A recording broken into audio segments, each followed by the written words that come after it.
In this video, we will discuss wiring harnesses for the DynaGen controllers. When you purchase a DynaGen generator controller, such as the TG350 or TG410, consider also buying some accessories to help you with the installation process.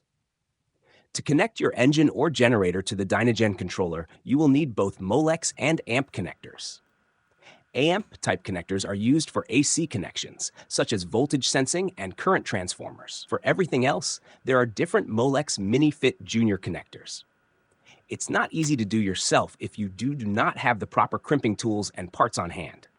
Thankfully, DynaGen offers pre-made harnesses that can save you a lot of time and money. When deciding what harness you should start with, the AC volts harness with these AMP connections is almost always used. The next most common harness is considered the main harness, and it comes in two versions. One is for use with, and the other is for use without, the optional relay pack.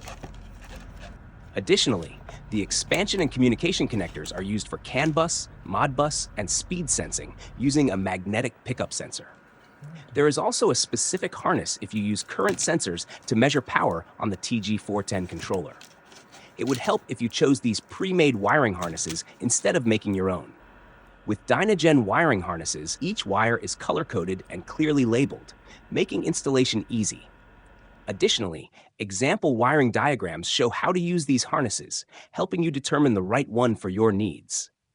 If you visit Aurora Generators, you will find all the manuals, example wiring diagrams, and a complete list of accessories you may consider purchasing with your controller.